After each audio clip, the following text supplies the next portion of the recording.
Tell me about Memphis that I don't already know. There's nothing you can tell me about Memphis. From the boardroom to the That streets. I don't already know. With Mike from Memphis, man. Together, we can fix things. Really? When you say, I want to be treated fairly, and I want a voice. Yeah. He saw voice. things weren't fair, so he chose to run for mayor. You get up and do something when you really care. It's Memphis 360. I'm with you. I'm with you.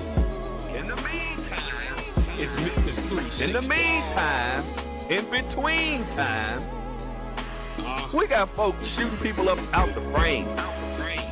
And if I said a word, we've become Man. accustomed to people dying in this city. Yeah. It's Memphis 360. Turning the TV on and the news and see our loved ones and see young people that are out of control. And now see, okay. We talk about incarceration. We talk about the youth. We talk about giving them the ability. We talk about investing in young people and investing in the community.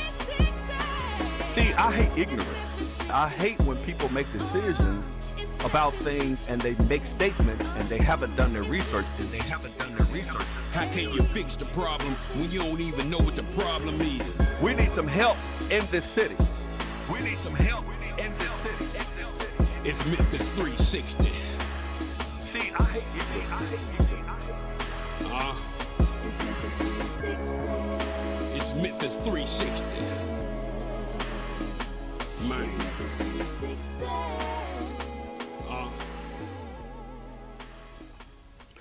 And good evening. We'd like to welcome you to another edition of Memphis 360, the television show. We say we like to go from the boardroom to the streets. Hey, it's been a minute. I've decided I'm not really taping every week as I had been, but I want to kind of focus on special things that are occurring in the community. If you got something going on, you want to talk about it, let me know. We'll try to get you on the show. Maybe I'll feel like later on getting back to once a week. However, I had John Covington on the show last time, who was the vice president of the Memphis Police Association, and I have Matt Cunningham on the show this time, who is the current president of the Memphis Police Association. And you know that's something near and dear to my heart. Police officers in this city. We had an officer, they just memorialized him. He was killed in the line of duty. But I wanted to talk about something else. We had another officer that died, and this officer died from suicide. And I have not talked about this for a very long time because we have so many law enforcement, public safety individuals that are actually experiencing additional traumatic experiences, be it something going on the job, be it something going on in their households. And I made a tape a long time ago when I was the president of the Police Association encouraging officers, if in fact you have something that you're dealing with that nobody else knows about, and it's tugging at your heart, it's having you to feel a certain way and have you to go to certain dark places, seek counseling. Please seek counseling. We have too many officers that try to self-medicate. And what do you mean by self-medicate?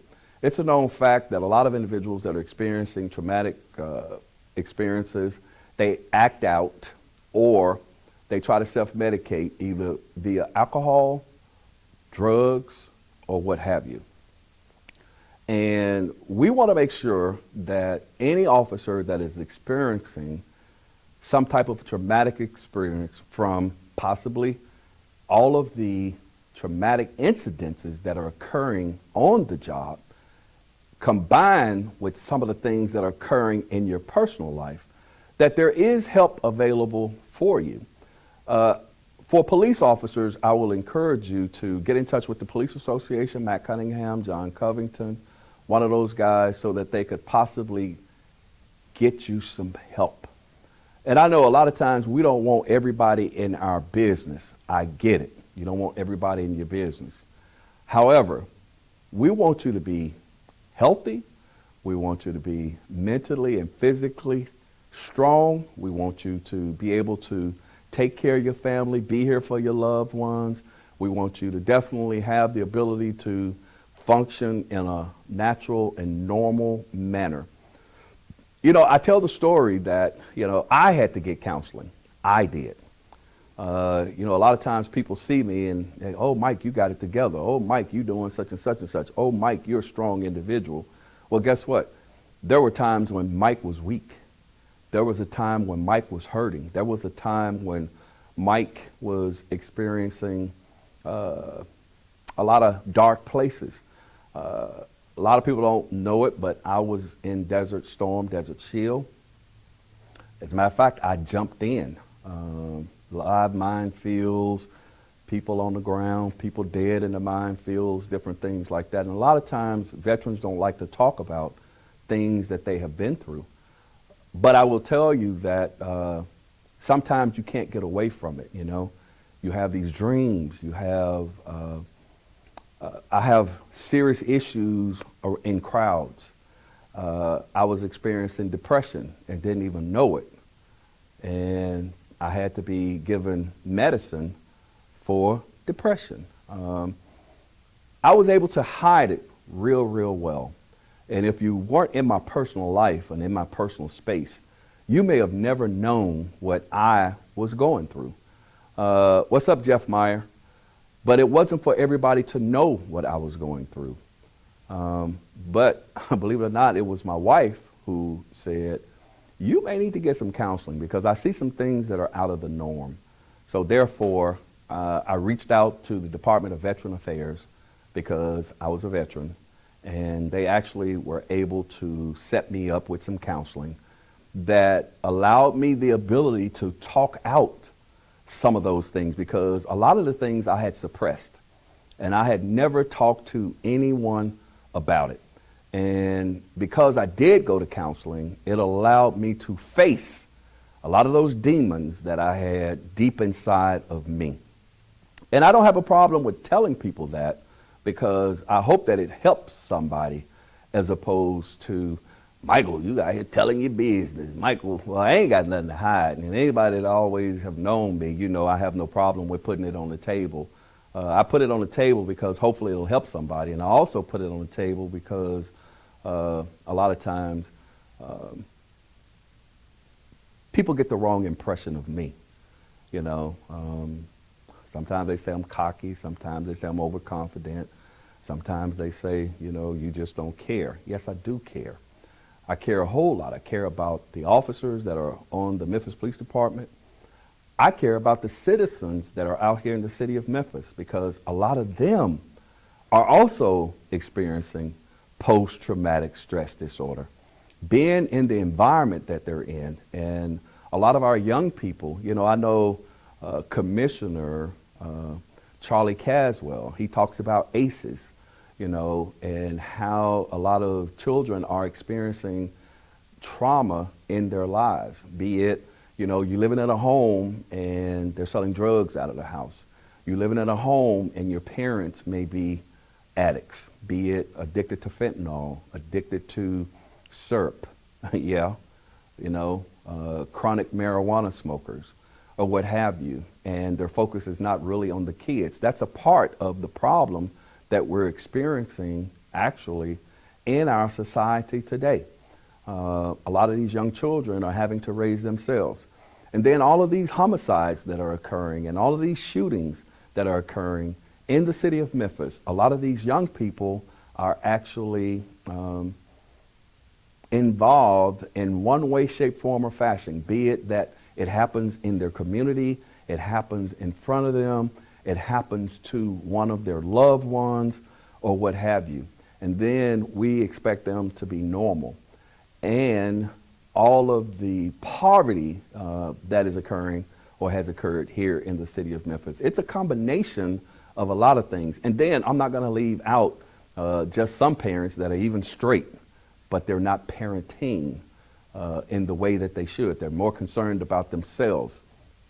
That's why we're having such a problem with, in Mike Williams' opinion, with a lot of our juveniles in this city that are running amok. They're unsupervised. They feel as though they're unloved. They feel as though they're not properly being taken care of in their own homes. They feel as though they're not being protected by those that are supposed to protect them, and that's us, the parents. So it's a lot going on. So not just for police officers, for a lot of the citizens and the children out here in the community. Now, I wanted to get that off my chest. So any officer out there or any young person, citizen of Memphis and Shelby County, if you need assistance, please seek assistance before you do something that you won't be able to recover from. And we don't want anybody committing suicide because it not only affects you, it also affects your family. So, man, we love you. What can I say? You know what I mean? And we want to make sure that you are okay. That's the bottom line, okay? It's a lot going on still on the Memphis Police Department. Man, they're in negotiations. They're in, well, it's not arbitration anymore. They're in the court system now. We have some additional officers that have filed a lawsuit.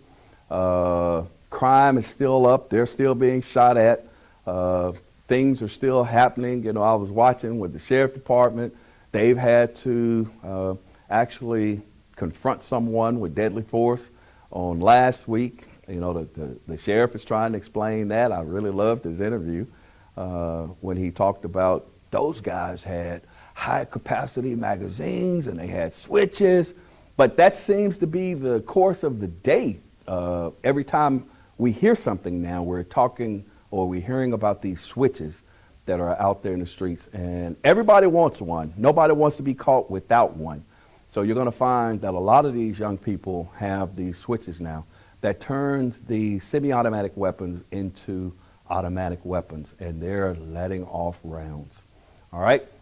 So we're going to go ahead on and take a real quick commercial break. I wanted to talk to you a little bit about that, but we're going to take a real quick commercial break, and I'm going to bring Matt Cunningham, the president of the Memphis Police Association, on, and we're going to talk about all of the things that are occurring in the city, the crime. We're going to talk about the morale on the police department. We're going to talk about a lot of the issues that they are faced with this new administration and the current police administration. All right, so don't touch that dial. We'll be right back after this commercial break. Can you actually imagine hosting your next event at the all-new SVP Banquet and Event Center? Yes, spacious, beautiful venue with plenty of parking, located in the heart of East Memphis. Let us host your next intimate birthday gathering, family repast, bachelorette party, wedding and reception, baby shower, corporate meeting, social club event. Call us today. Don't wait. 901-244-6874. The all-new SVP Banquet and Event Center. Tune in to Talking Law with Attorney Daryl O'Neill. I'm the special guest host, Attorney Jerome Payne. Live TV talk on your digital device, on Roku, Fire TV, and Apple TV. Download the SVP TV app right now. Check us out every Tuesday on Comcast Cable, Channel 17, 8:30 p.m. And we are live every Friday on Facebook Live, 6 o'clock in the evening. You've got a question? Our attorneys have the answer. So let's talk law with Attorney Daryl O'Neill on the SVP TV network. You're talking about a good time shield.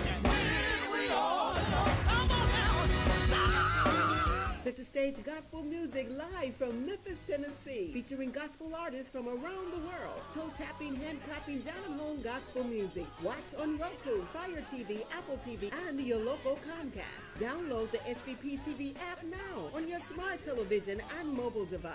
Center Stage Gospel season premieres Sunday, 8 p.m. Central.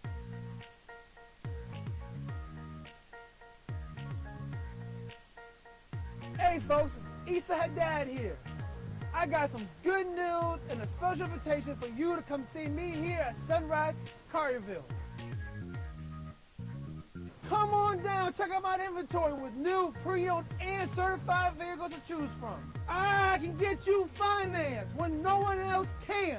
Come on by, bring your family. I treat you like family. Come see me, Issa, here at the #1 dealership in the Mid-South, 4605 Houston Levy Road, Sunrise, Collierville. Come on down, check out my inventory with hundreds of vehicles to choose from, pre-owned, new, and certified. Good news from Sunrise Chevrolet. Get in your new vehicle today. Come on in, ask for Issa. Bankrupt, slow pay, bad credit, it's okay. Let Issa put you in your brand new truck or car today when you shop at Sunrise Chevrolet, Collierville.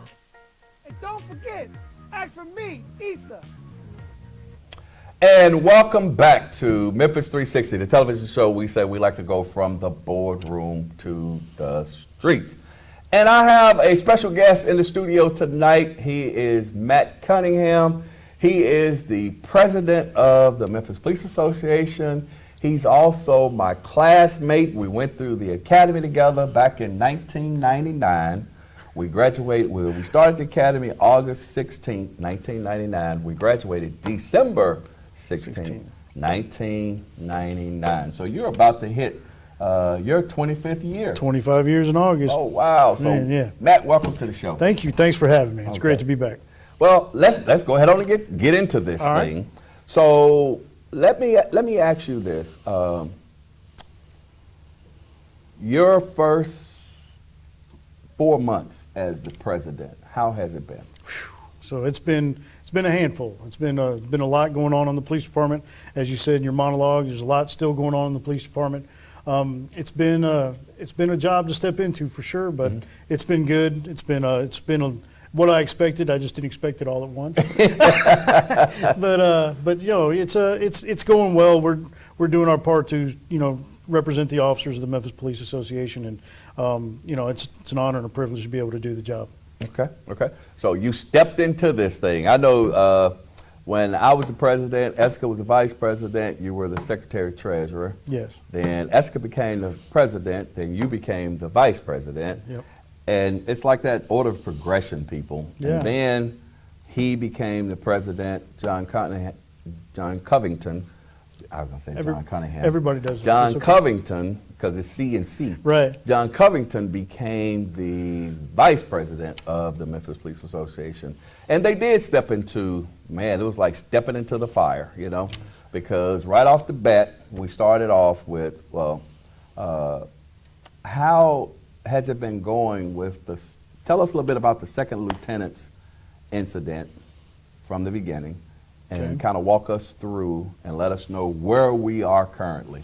Okay, so going back to give you the whole history of the situation, back in fall of 2022, we had gotten with Chief Davis and discussed the creation and the possibility of a new rank at the time, and that new rank would be a field sergeant position. For those who don't know, right now sergeants on the Memphis Police Department act as investigators.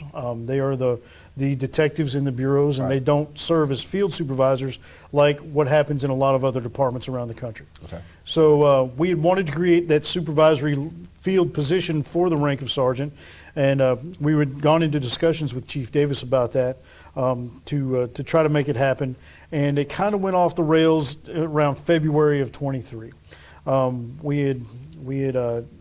We had made some headway, made some progress as far as broad strokes and reach an agreement on that, but some minor things still needed to be worked out.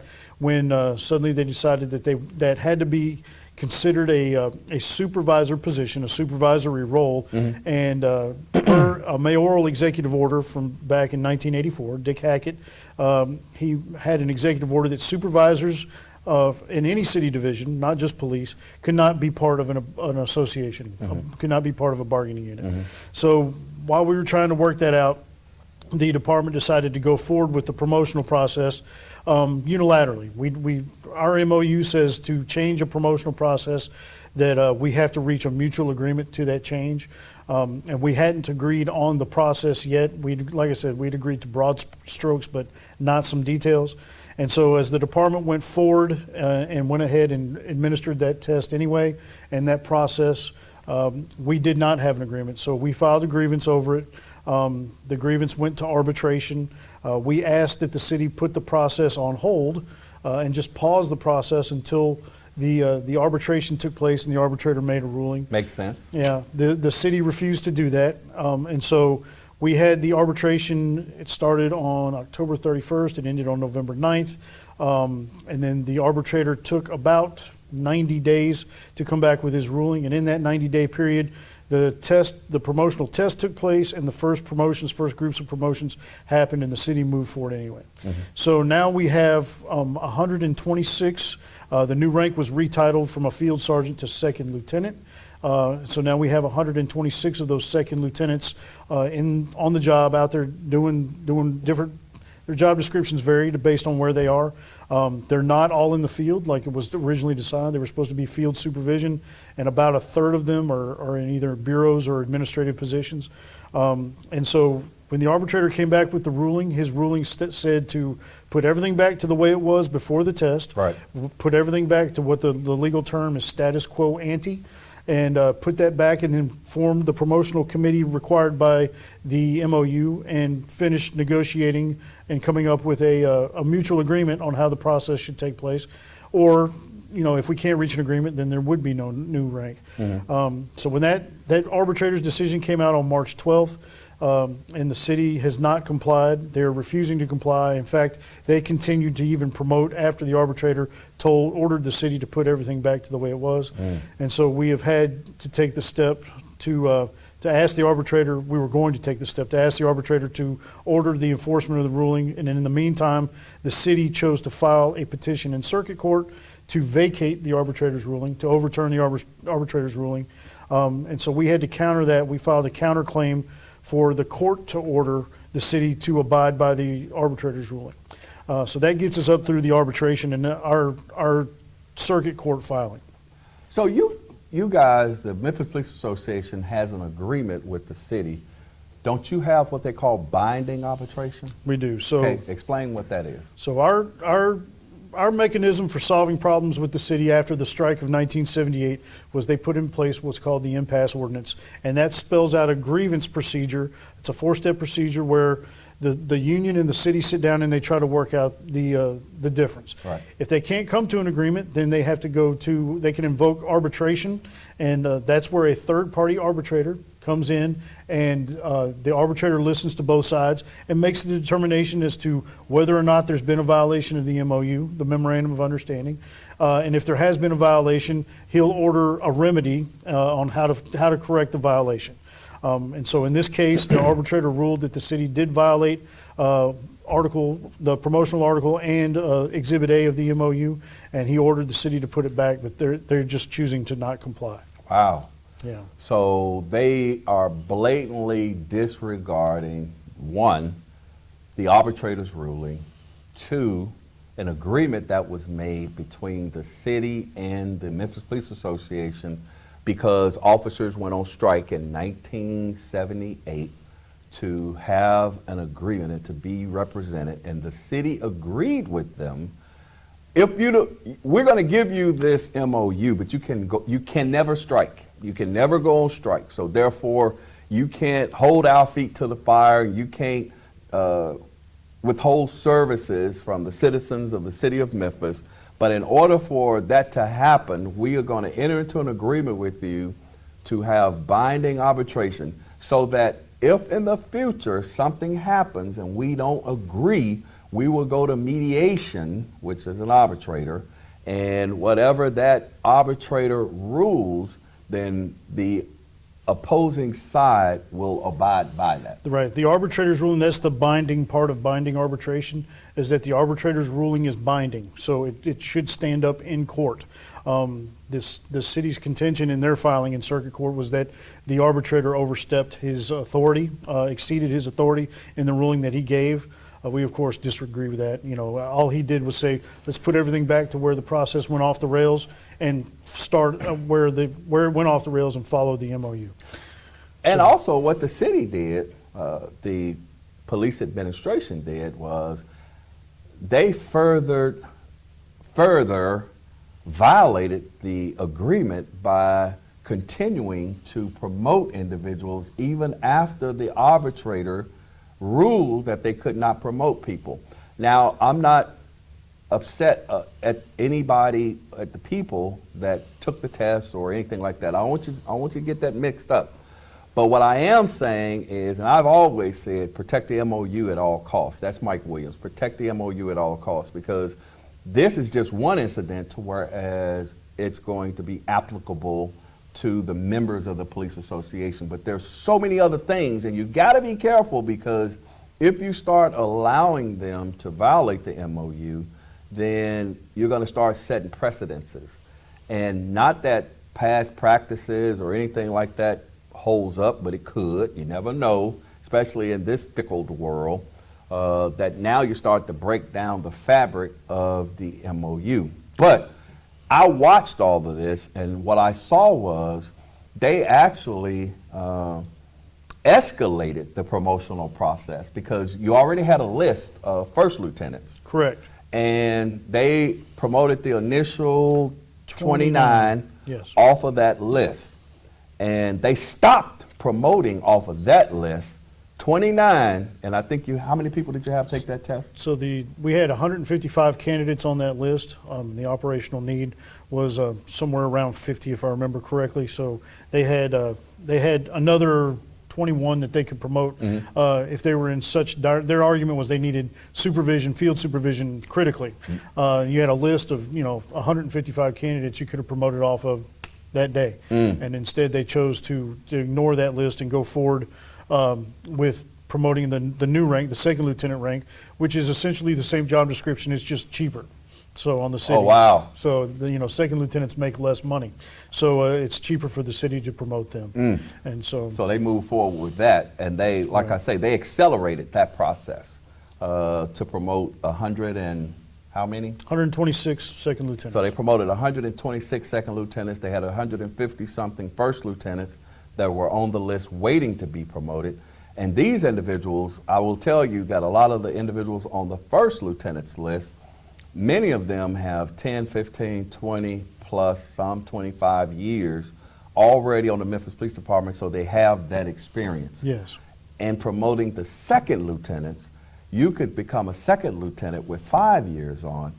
And I also found out that, like you just stated, they moved some of these individuals to the bureaus as opposed to putting them out in the streets like they said they would. Right. And those individuals that they have in the bureaus are actually fulfilling the jobs of the first lieutenants anyway. Right. Because those are the billets that normally were filled by first lieutenants, and it was already deemed that the second lieutenants would be field supervisors.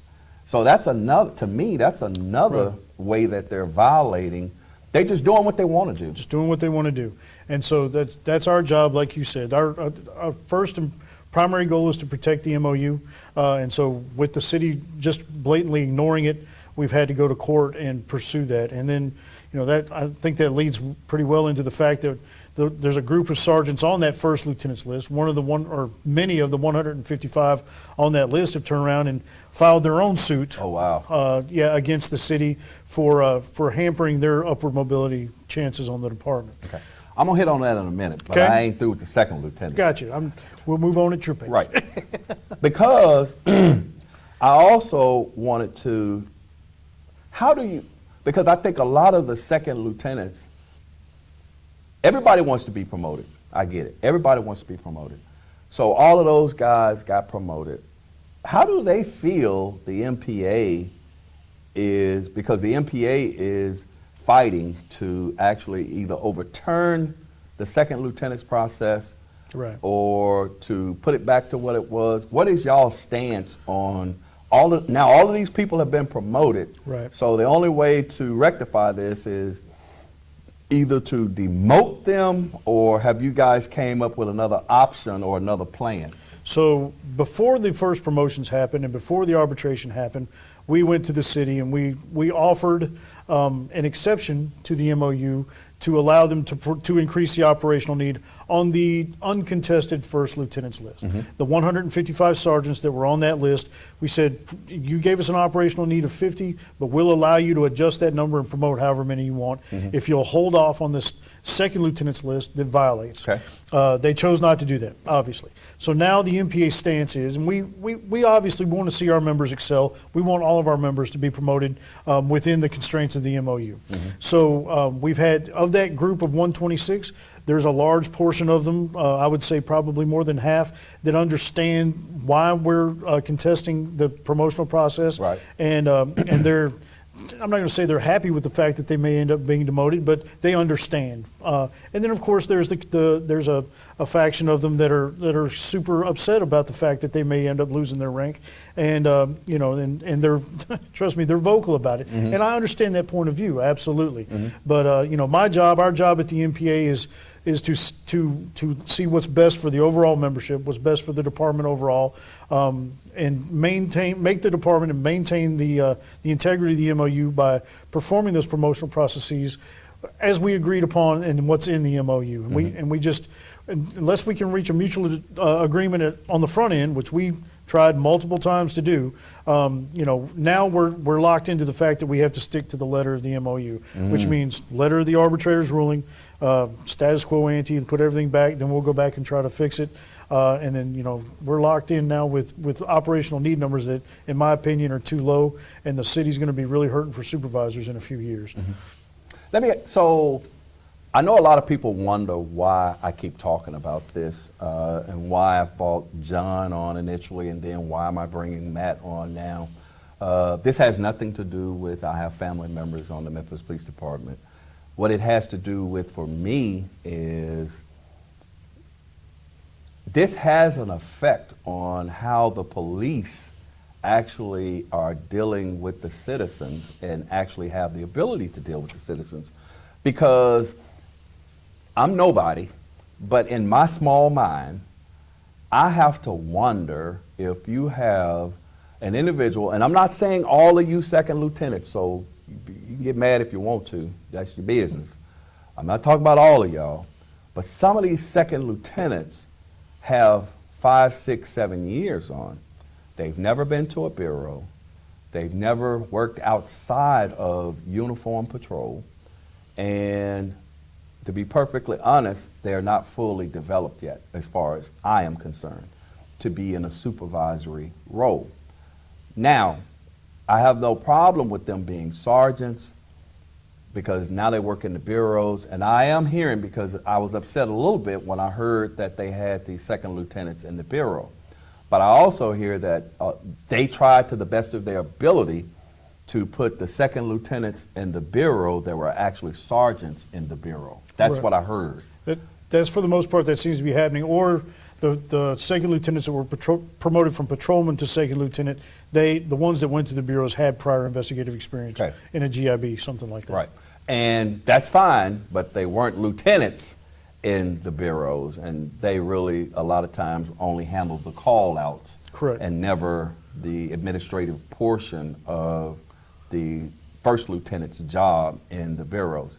And the reason I say that also is because, like I said initially, I think it has an effect on the quality of the services that the citizens are going to receive even out there in the fields. Because if I'm sitting here with 20 years on, this is just Mike Williams, if I'm sitting here with 20 years on, and you get some guy with 5 years on, and now you promoted him to second lieutenant, and he has not worked one of these hot areas to whereas, you know, you bumping and grumping, call after call after call, you out there humping those calls, and I got 20 years on, and I've worked virtually everything and dealt with a little bit of everything, and now you're going to come to the scene and you're going to try to, well, first of all, half of them are going to go to the scene and they're going to be confused, and they're going to look for guidance from a lot of the senior officers.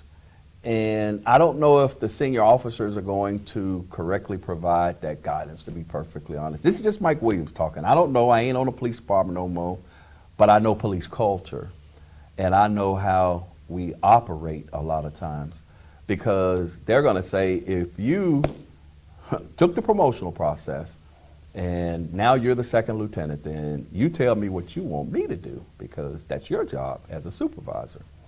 And the other thing is that a lot of these young second lieutenants do not know how the bureaus operate, because they've never been in a bureau.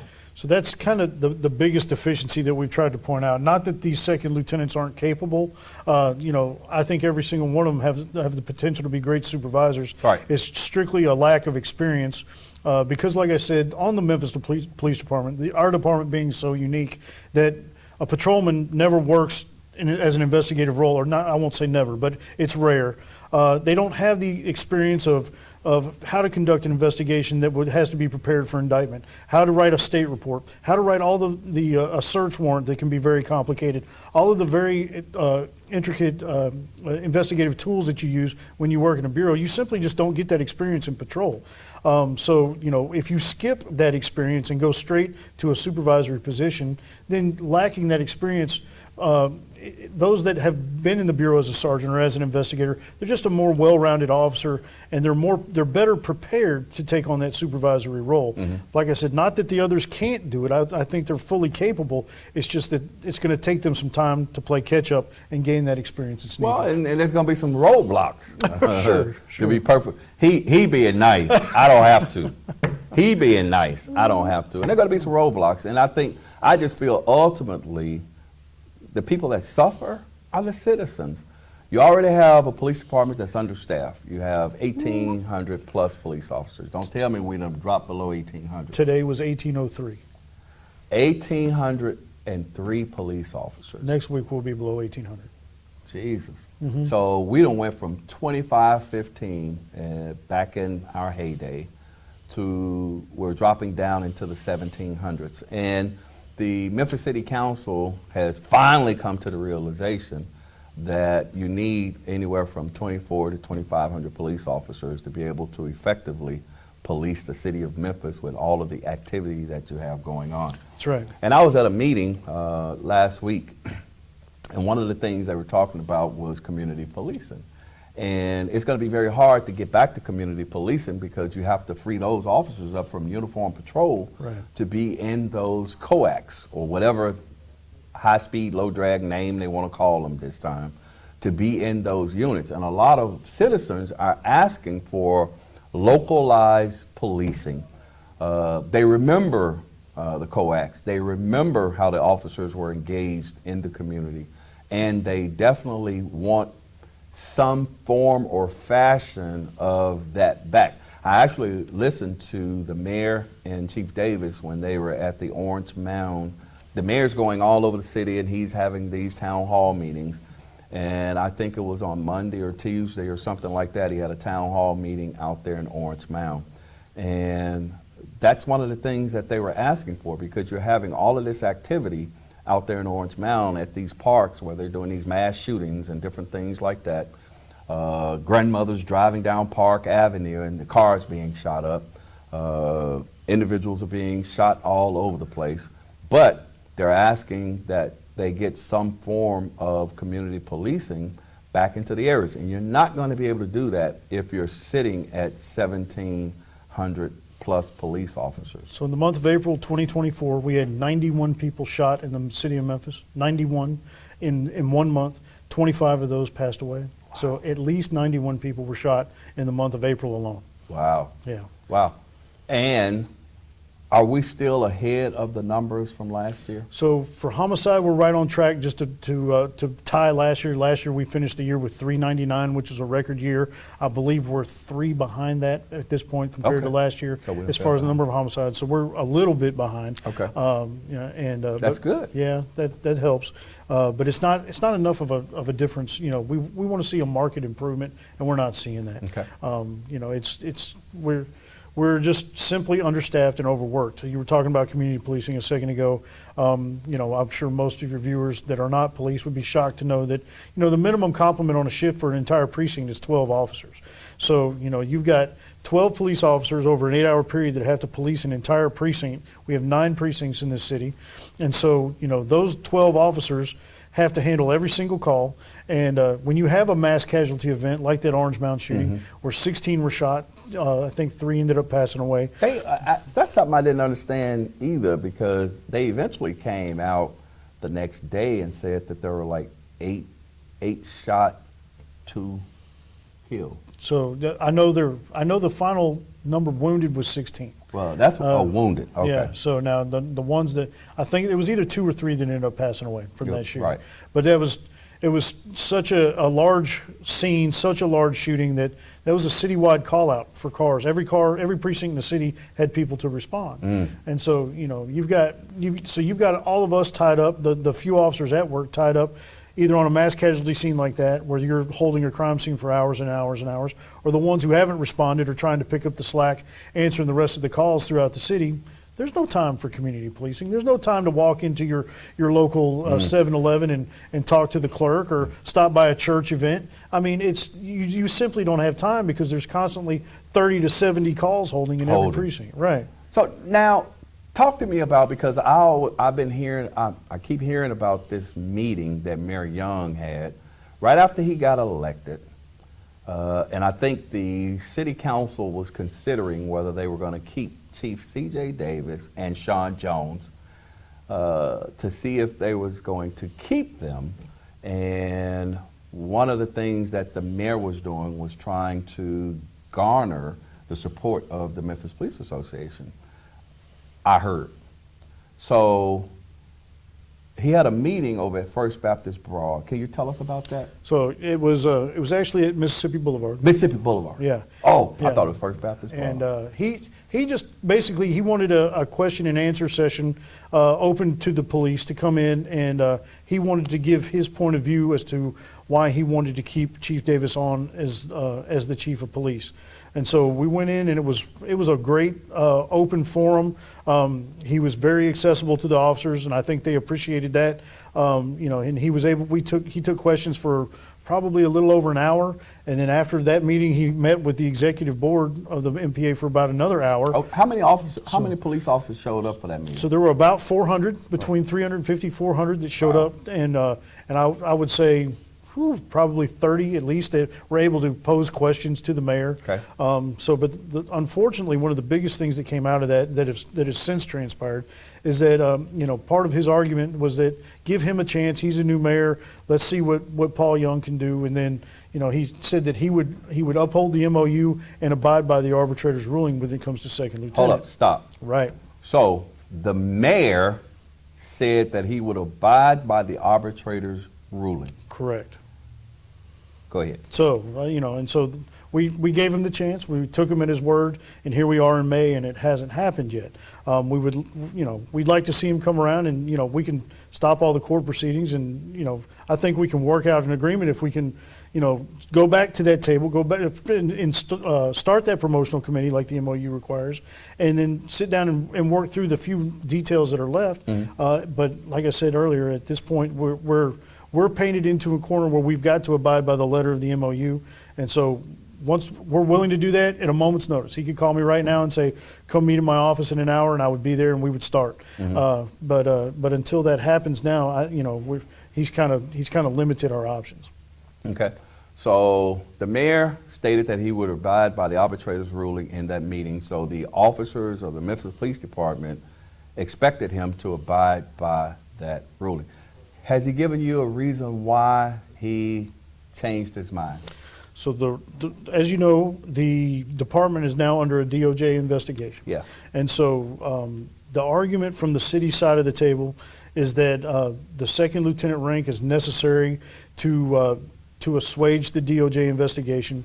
As a result, the DOJ investigation started as a result of the Tyree Nichols incident. Correct. And so, part of the argument as to how that situation occurred was that officers were working unsupervised. There was not enough supervision, and so they felt the need to instill this second lieutenant's position to fill that critical need of field supervisors. But like I said earlier, you have a list of first lieutenants that you could have promoted off of and filled the supervisory black hole vacuum that you say you have, but they didn't promote those. And then of the 126 that you did promote that you say was critical and we need them right now, a third of those they're not in the field. They're not supervising field Well, operations. let me ask you this question, because this is something else I heard also. I heard the second lieutenants that are dispatched out into the precincts, are they subject to calls? Some are handling calls, some are not. Some are jumping calls. Now, I think as it was with first lieutenants prior to the rank being instilled, that if a critical call went out and there were no patrolmen in service, dispatchers would dispatch first lieutenants on those. That's happening with second lieutenants, to my knowledge. Okay. But it kind of varies from second. It depends on the individual second lieutenant, and it varies from precinct to precinct. Because the job description is so ambiguous as to what these new supervisors are supposed to be doing. Right. Yeah. Okay. So let me ask you this. So now we have the second lieutenants. We have them in the field. We got a third of them in the bureau, so they're not really fulfilling the obligation that the police department said that they so desperately needed them for. Some are subject to calls, others are not subject to calls. It's dependent on the precinct, it's dependent on the second lieutenant. I don't get that, but okay. So now let me ask you, so where do you guys go from here? Well, as I said, I'm open to a phone call at any time. I would love very much for the city to make the decision to abide by the arbitrator's ruling. We get back to the table, we work out a solution quickly, and get these people into the positions that we need them in. Mm-hmm. But if the city chooses not to exercise that option, the only other option we have is to go through the court system. Wow. And so we're like I said, we've already filed in circuit court, and so we expect the next step will be to file a motion for a hearing, and that can take a few months. So I'm hoping to get it done sooner rather than later. Mm-hmm. But if, like I said, the ball's pretty much in the city's court at this point. If they choose to come to us and try to work out some kind of resolution, I'm open to that whenever they get ready. But in the meantime, we're going to have to continue to pursue the avenues that we have available to us to force the city to abide by the MOU. So I've also heard that 72 or 74 sergeants that feel as though they were wronged by the implementation of this second lieutenant's process and the accelerated promotion of all of the second lieutenants as opposed to the promotion of the first lieutenant's list. Has that happened in the past, and what were the results of it, and how is the Police Association looking at this filing of a lawsuit by the sergeants? Okay, so just for clarification purposes, the sergeants, there are more than 70, I think 72, have filed a petition to, what's called a petition to intervene. Basically, they want a seat at the table on our action to enforce the arbitrator's ruling. Oh. So that's what they've asked to do. They want to be more involved with the process, which that's fine. We want them to be. Okay. But it does harken back to 2002. You and I were on at that time. In 2002, there was a group of 34 officers that filed a lawsuit about a promotional process. And the circumstances were a little different. That was the lawsuit that was based on the testing process was racially biased. This particular incident has nothing to do with race, the second lieutenant incident. Okay. But in that lawsuit, the judge in that lawsuit decided in 2002 decided to file an injunction for promotions, period, any promotions on the department. And that injunction lasted almost 10 years. It was a 9-year injunction. Ooh. So So you had a 9-year black hole on the department where no one was promoted, which, you still have officers retiring, you still have officers resigning, yet that are creating vacancies at upper ranks. Meanwhile, no one's backfilling them for 10 years. And so when that injunction was finally lifted, we had a process in 2010, 11, and then we had another one in 2016. That was another 7-year gap or 6-year gap between promotions. So luckily, we were able to negotiate with then Mayor Strickland in 2016 a 2-year promotional schedule, and that was doing great. That was catching us up. Right. Every 2 years we had promotions, and it was going along fine. And in the last promotion in 2022, we actually had someone promoted to sergeant that had 0 seniority points, which means it was a 5-year officer that was promoted to sergeant, which hadn't happened since 2002. So as you can see, the seniority level for the candidates was coming down, and we were catching up until this situation happened. And now we've had to, the promotional process was delayed. Now there hasn't been an injunction. There's no court order preventing any future promotions. Right. And there is a promotional process for the rank of sergeant ongoing now. In fact, it just completed last Saturday, and now we're just waiting on a rank order list. They've already taken the test? They took the test last Saturday, yeah. Wow. So, Okay. so we should have some new sergeants coming up here shortly, hopefully within the next month. But you know, one of my biggest fears and what I really don't want to see is I don't want the department to have upward mobility stagnated or just frozen for another decade and see that same situation occur that it did between 2002 and 2011. Because if it does, I mean, we already have a morale problem. We already have officers that are frustrated because of a lack of upward mobility. I think that would be catastrophic to the department, and you would see younger officers leaving in droves to go work at regional departments that are paid virtually the same, that have a much lighter workload and have a chance at upward mobility. So, you know, that would be, you think we're low now at 1803. You know, we freeze the promotional process for another decade. You'll be looking at, I'm scared to say 1,500 officers. Wow, and it's going to be really hard to do that unless they do something drastic. And I'm not even going to say what that is on the air because I know what it could be, but I don't want to even bring that up. I don't even want to speak that into existence. So we got the MPA is, well, the city is taking the MPA to court saying that they want the arbitrator's ruling vacated. Correct. Then the MPA is going to court saying that, look, we want the arbitrator's ruling enforced. Then you have another faction of lieutenants or of sergeants that are jumping into the process saying we want a seat at the table because we feel as though we were unfairly wronged in this entire process as well. You got 120 whatever second lieutenants that are out there in the field now, and they have taken a test. And the other thing is, a lot of those guys that may have been eligible for the sergeant's test, were they allowed to take the sergeant's test even though they're second lieutenants? So yes, so we encourage second lieutenants that were eligible for sergeant to take that test in the anticipation that the arbitrator would rule to demote and do away. But now we have another conundrum there. Yeah. So now we have a second lieutenant who's taking a sergeant's test.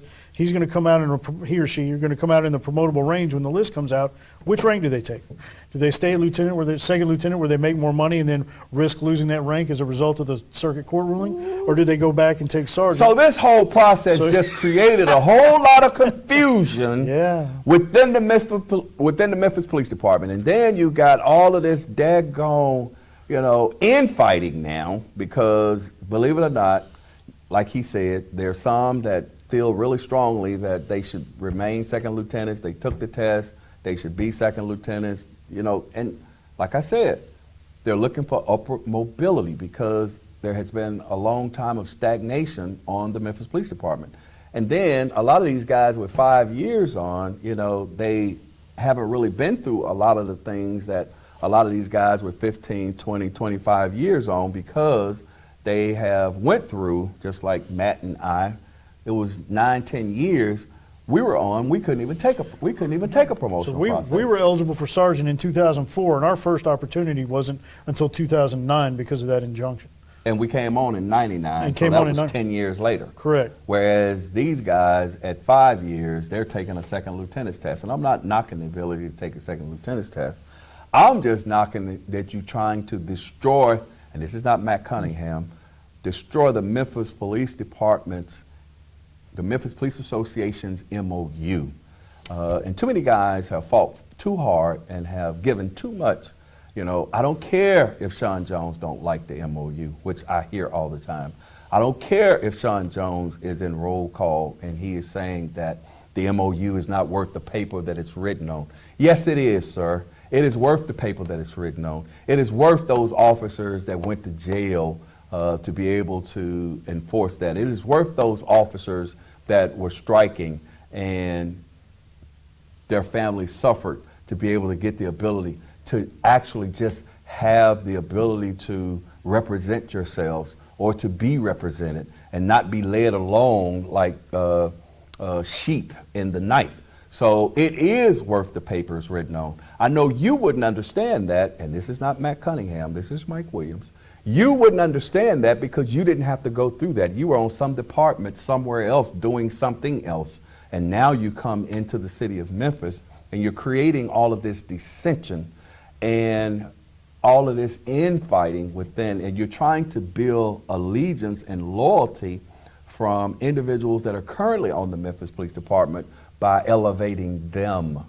And that's not fair, because there are a lot of individuals that have worked through really, really hard, that have been through the 4.6 pay cut, that have been through all of the benefit cuts, that have stuck and stayed and weathered the storm. And just because they don't follow you like a Pied Piper down to the river, you want to discard the fact that they've worked really, really hard. You get the salary that you get because the Memphis Police Association actually put a referendum up and was able to get a half-cent sales tax increase.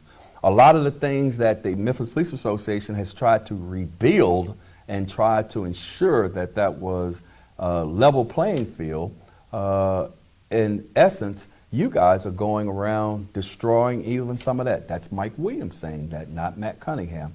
I had him on the show to talk about all of the things that are currently occurring, and I think he did an excellent job in doing that. So I want to thank you guys, man, for sticking up for the officers. I know it has to be a hard job, Matt, but you asked for it. I did. You got it, Toyota. I can remember sitting in that seat and when everybody wanted to burn Mike Williams at the stake. So, you know, it comes along with the territory. It does, and like I said, it's an honor to serve in this role, and you know, I'm going to keep fighting. I'm not going anywhere. But one thing I do want to tell you, I've been going to a lot of community meetings and different things like that, and the citizens say they miss the police association out there in the community. They miss the police association out there doing things, because you guys did a lot of good things out there in the community, and I know you've been kind of focused inward and trying to take care of yourselves, but I just want you to know that the citizens walk up to me and let me know that they missed y'all out there. So you've been kind of focused inward and trying to take care of yourselves, but I just want you to know that the citizens walk up to me and let me know that they missed y'all out there. So try to get back out there in the community and do some things. Get our new chief steward on it and get Ken Walcott out there. Ken would love it. He would love that stuff, absolutely. Yeah. So, not that I wouldn't, I would too. It's just like you said, we tend to have higher priorities elsewhere, but we're going to try to turn that around. Okay. Hey, I want to thank you guys so much for tuning in to Memphis 360. It has been a plum pleasing pleasure, but I got to get out of here because Angel keep holding these cards up over there on the side. It's time for me to get out. So until next week, same time, same location, be blessed, be strong, be encouraged, and we'll see you next week. Can you actually imagine hosting your next event at the all-new SVP